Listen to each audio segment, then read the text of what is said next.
Hello बच्चों, प्रश्न दिया गया है, प्रश्न को पढ़ लेते हैं। Limit x tends to zero, मापांक साइन x बटे x का मान है, पहला ऑप्शन है 1, दूसरा है विद्यमान नहीं है, तीसरा है -1, चौथा है इनमें से कोई नहीं। ठीक है, तो आइए इस प्रश्न को हल करने से पहले प्रश्न की यहाँ पर मुख्य अवधारणा देख लेते हैं।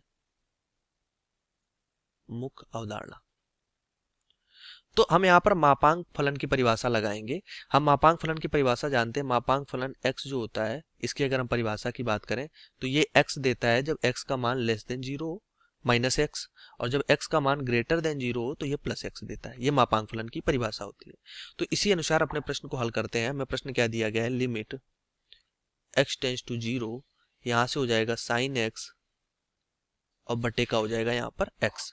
ठीक, तो यहाँ पे मापांक फलन की अगर पहले परिभाषा लगाएं तो अगर हम साइन एक्स के लिए देखें तो यहाँ पर हमें माइनस साइन एक्स प्राप्त होगा जब x का मान लेस देन जीरो होगा, और x के मान ग्रेटर देन जीरो के लिए क्या हमें प्राप्त होगा, प्लस का साइन एक्स प्राप्त हो जाएगा। ठीक, ये चीजें हमें प्राप्त हो जाएंगी। तो अगर हम यहाँ पे LHL निकालते हैं, मतलब कि बाई सीमा निकालते हैं, बाई सीमा क्या होती है, limit x tends to zero, zero के ऊपर माइनस, मतलब कि जीरो से छोटे मान के लिए। तो यहाँ पर ये क्या हो जाएगा, माइनस का साइन एक्स ले लेंगे, बटे में हमारे पास x हो जाएगा। तो यहाँ से बाई सीमा निकालते हैं, लिमिट ये हो जाएगा h tends to zero minus sine x की जगह हम रख देंगे जीरो माइनस h, और यहाँ पर भी हो जाएगा जीरो माइनस h। ठीक, तो यहाँ पर प्रश्न को आगे अगर हल करते हैं तो यहाँ से हो जाएगा limit h tends to zero, और यहाँ से साइन माइनस थीटा होता है, माइनस साइन थीटा बाहर वाले माइनस को प्लस कर देगा, तो ये हो जाएगा केवल साइन h, और बटे में हो जाएगा माइनस का h।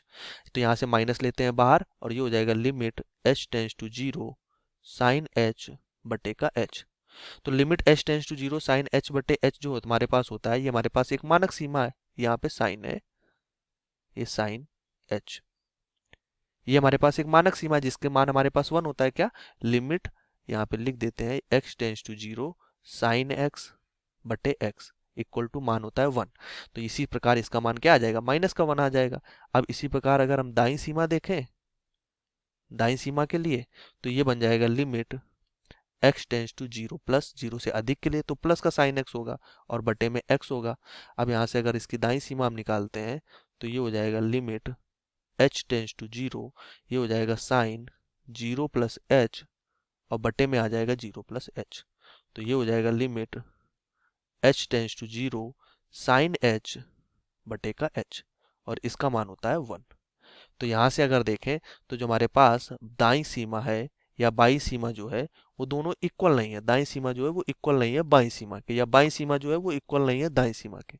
ठीक, इक्वल नहीं है, डज नॉट इक्वल टू। तो यहाँ पर हम कहेंगे इसके लिए हमारे पास जो इसका सीमा का मान होगा, सीमा का अस्तित्व जो होगा वो विद्यमान नहीं होगा। तो प्रश्न का अगर हम ऑप्शन की यहाँ पर बात कर लें तो हमारे पास ऑप्शन जो यहाँ पर सही होने वाला है बी ऑप्शन से होगा कि विद्यमान नहीं है। आशा करते हैं प्रश्न का उत्तर समझ में आया होगा। धन्यवाद।